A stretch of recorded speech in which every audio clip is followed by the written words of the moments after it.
Fala galera, beleza? Bem-vindos a mais um Direto do Forno e hoje com assunto quente. O Oscar de 2023 acabou por indicar para a categoria de melhor filme estrangeiro o filme Argentina 1985. Esse filme ficou muito famoso no Brasil por causa da sinopse em comum com a nossa história.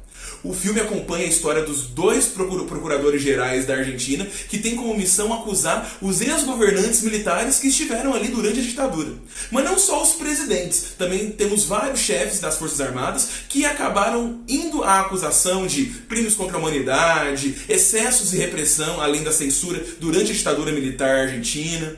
E isso acabou por despertar um debate no Brasil sobre uma coisa que a gente notou de diferente. Por que o Brasil não teve um julgamento e prisão dos principais chefes militares durante a nossa ditadura? E é justamente por isso que eu resolvi aproveitar a data de lembrança dos 59 anos do golpe de 64, que se dá no dia 31, que eu resolvi levantar essa questão tão importante para a nossa democracia atual. Mas antes de eu seguir com esse papo, vocês já sabem. Deixa aí o joinha no vídeo, se inscreve no canal e se curtiu, compartilha com os amigos. Agora chega de lenga-lenga e vamos logo pro vídeo. Aproveitando o início do vídeo, eu tenho que falar para vocês que eu tenho vários vídeos sobre a ditadura militar que se aprofundam em temas que eu não vou abordar tanto nesse vídeo, mas que ajudam a dar uma noção política e social muito forte e que eu me orgulho bastante. Corre lá para dar uma assistida. Mas primeiramente, galera, para a gente fazer um início do golpe de 64, ele acontece em dois contextos principais. Primeiramente, o internacional. A gente tinha Estados Unidos numa postura capitalista, a União Soviética numa socialista, e eles tinham planos internacionais de externalizarem suas políticas de Estado. Então, quantos mais países capitalistas se tornassem para os Estados Unidos melhor, a mesma coisa para a União Soviética do lado socialista, e o Brasil se insere nisso principalmente por ser um país já bem notável aqui no sul, na Sul América, e isso importa muito na questão geopolítica de Estados Unidos e União Soviética, mas mais para os Estados Unidos. Além desse contexto internacional, a gente também tinha disputas nacionais entre partidos, setores, classes mais baixas querendo mais direitos, classes mais à direita querendo evitar uma ameaça comunista, que tinha um grande papel na mentalidade do período. Mas entenda que, para a gente ter um Jango caindo em 64, a gente teve setores governamentais e civis que se organizaram para tirar e, antes disso, pressionar e conspirar contra o governo prevalista dele. Dessa forma, as coisas mais importantes ali é entender que as Forças Armadas tinham uma posição mais conservadora, que não queria nenhuma ameaça comunista, tinha uma política de Estado e uma noção política de que as Forças Armadas deveriam regular a política nacional, e isso desde Deodoro da Fonseca. E, além disso, entender que nós tínhamos setores empresariais, intelectuais, que tinham uma postura anti-esquerda, anti-trabalhista, anti-varguista, e que ali se acabou se unindo com os militares para atacar qualquer iniciativa mais à esquerda, que no caso era de enxergo deles. Não precisa ser necessariamente de esquerda, mas a criação da mentalidade importa muito. Quando acontece o golpe em si, a gente vai ter uma forte repressão baseada em atos institucionais e do aparelho repressivo das Forças Armadas. Então, primeiro o governante, Castelo Branco, que vai começar a organizar bases institucionais para um governo militar, e eles sabiam desde o início que não ia ser poucos anos, viu? Se tinha percepção de forças civis na época, que os militares iam tirar o governo de Angular mais à esquerda, iam assumir um pouquinho e devolver o poder para eleições. No caso, com o Carlos Lacerda, da UDN, principal nome da direita da época, querendo ser presidente em algum momento. Quando o Castelo Branco continua no poder e passa para o Costa e Silva, as pessoas entenderam que não ia ser bem assim. E o mais importante disso é entender que esse aparelho repressivo acabou tirando direitos políticos, liberdades individuais e forçou muita gente, seja de esquerda ou não, para o exílio. E nesse contexto eu fico muito feliz em falar que o meu interesse como historiador começa no livro Menino Sem Pátria, de Luiz Puntel, da coleção Vagalume. E ele aborda muito bem esse contexto de saída do Brasil por pessoas que não concordavam com o regime e que vão acabar habitando vários lugares do mundo e inclusive fugindo de outros golpes militares. Porque se o cara é brasileiro e sai para o Chile, logo logo o Pinochet está chegando. E é importante entender uma grande questão. O Brasil teve sim forças de oposição à ditadura de forma controlada, representadas tanto na política, como o MDB, que no bipartidarismo apenas dois partidos eram permitidos, a Arena e o MDB, a Arena a situação, MDB oposição, a gente vai ter uma oposição controlada, mas com figuras que faziam um certo barulho. A gente vai ter também movimentos estudantis, vamos ter até ação de guerrilha. Então nunca os militares vão ficar completamente sozinhos, porém eles tinham o controle maior.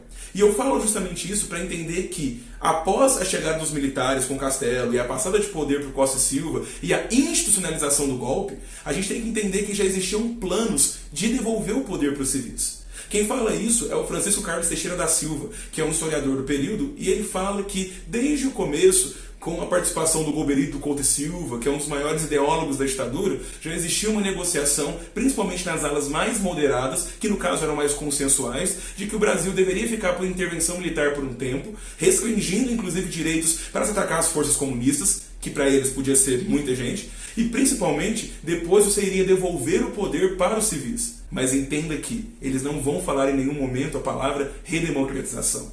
Para eles se trata de uma reconstitucionalização. Devolver alguns parâmetros da democracia liberal, mas garantindo que certos partidos não interferissem, que certas lideranças não existissem e principalmente que os militares teriam participação na defesa do Brasil para caso a questão política saia do controle, eles possam legalmente intervir. Isso inclusive é a ideia norteadora do artigo 142, que muita gente que fica em frente ao quartel fala que os militares podem voltar. E é importante entender essa ideia de longo prazo de reconstitucionalização, porque ela vai estar muito ligada à questão da anistia que eu quero falar agora.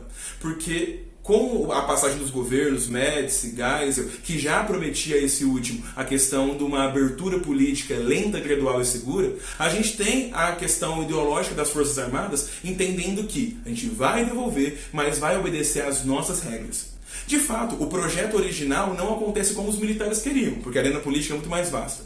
Existe pressão por parte dos políticos do MDB, existem lideranças sindicais que estão lutando contra os militares, lideranças políticas civis que não necessariamente são de esquerda, e também uma grande mobilização por causa da repressão de direitos humanos. As pessoas mortas, torturadas, e isso é importante se entender porque essa galera lutou muito para atacar e evidenciar que os militares estavam fazendo tortura.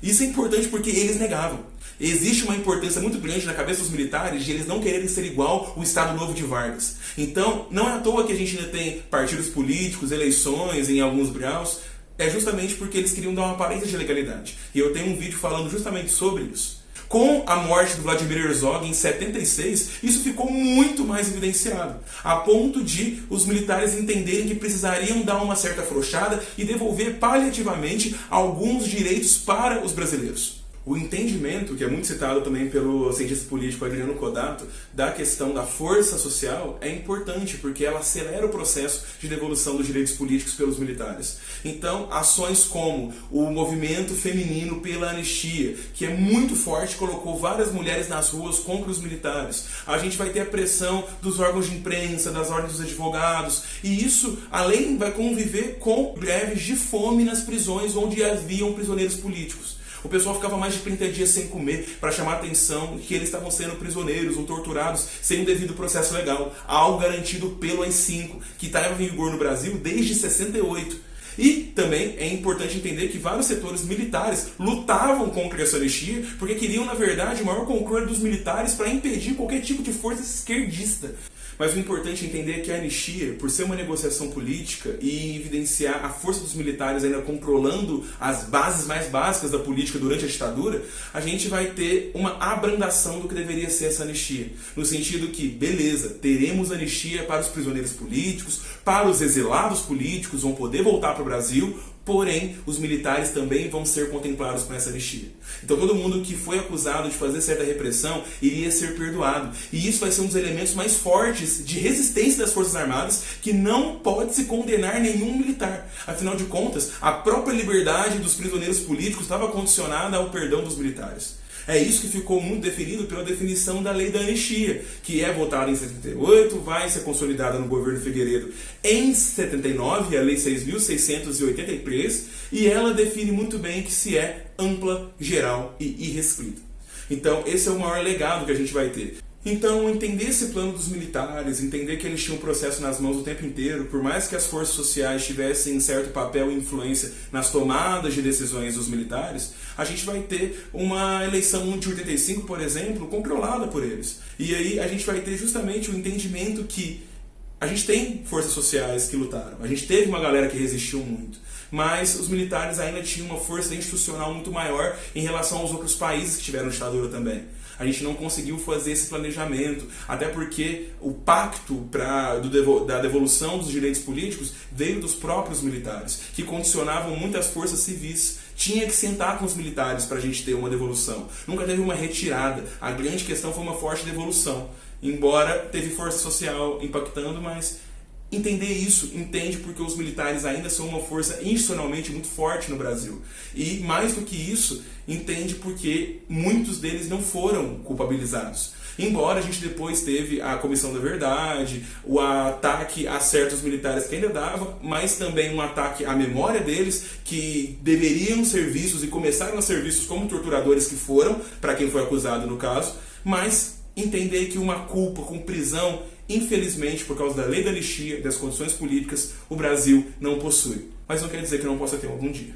E é isso, galera. Espero que tenham gostado desse vídeo. Fiz um panorama muito interessante do processo político. Espero que tenham visto as nuances, as questões dos militares muito forte no poder e que as forças sociais do Brasil não foram suficientes para contestar de maneira integral essa força militar, mesmo com a redemocratização, e entender que justamente por a gente ter essas condições específicas de base política, de como a gente virou a nova república, entender que militares no poder acaba sendo uma coisa muito complicada, principalmente quando a gente não tem um respaldo das instituições, quando eles acham que eles têm que dominar as instituições. E tem muito militar bom, inclusive, que não acredita nisso, e deveria ser a formação, uma formação legalista das Forças Armadas, não uma versão golpista de que eles devem ter o poder e não o que foi eleito diretamente pelo voto. No mais, galera, a gente se vê semana que vem com mais um Direto do Forno. Até lá!